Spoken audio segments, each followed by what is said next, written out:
Hello! We're going to be making polenta, which is a typical dish that my husband and I both grew up eating, although the traditions vary by region. So this is a pot with cold water. It's filled up to about 3/4 of the way. My husband's going to be adding a little bit of salt and some, what is that, liquid chicken concentrate? Yeah, it's Normally you would make the polenta with chicken broth, but we don't have any on hand. This is a little bit of salt for the water to get it boiling. Normally you'd be using your chicken broth, but we don't have any on hand, unfortunately, and the kids are requesting polenta, and therefore we're going to be putting a little bit of chicken concentrate.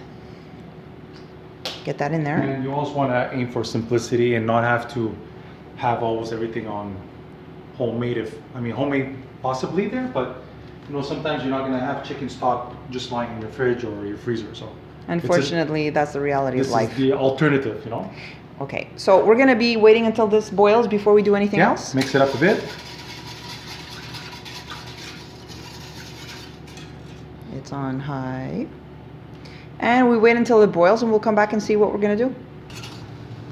All right, so it's boiling. We're going to be adding cornmeal to make the polenta. The very fine one? That's what my husband uses, the very fine version. There are different textures, and depending on the texture you buy, it will take different cooking times, but this extra fine one cooks almost immediately. Yeah. Also, using a whisk versus the wooden spoon my mother used to use works a lot better. It breaks up all of the clumps. Exactly. Don't start whisking, keep going at it until it's all smoothed out. It doesn't take long to cook, cooks very fast. The thing is now, in terms of giving you measurements, it's difficult because everybody likes their polenta a different way. I personally like it a little bit more solid. That's the way I grew up. My husband likes it a little more runny. That's the way he grew up. One of my sons prefers it like I do, a little more solid, but then the other one will eat it any which way you give it to him. Get off the heat. Off the heat, here we Parmigiano Reggiano. Of course. Always go with the best. The king of cheese. Now I can take my whisk away. Don't need it no more. Okay.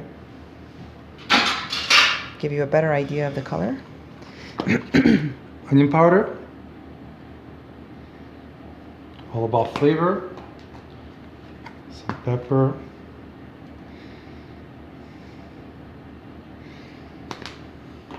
A bit more salt, even though I added a bit of salt in the water. I like to season it twice. And a bit of butter, that's optional depending on what you like, how creamy you like it. And obviously the more you add, the more flavor you get. So there's not really a wrong way to do it. Everything is about taste. So everyone's traditions when it comes to polenta are different. And sometimes I like to add a bit of cream to make it just a bit more creamier, or a bit of milk, that's up to you. Or you can just leave it like that. But I'm gonna go with a bit of milk because I don't have any cream. And if you do have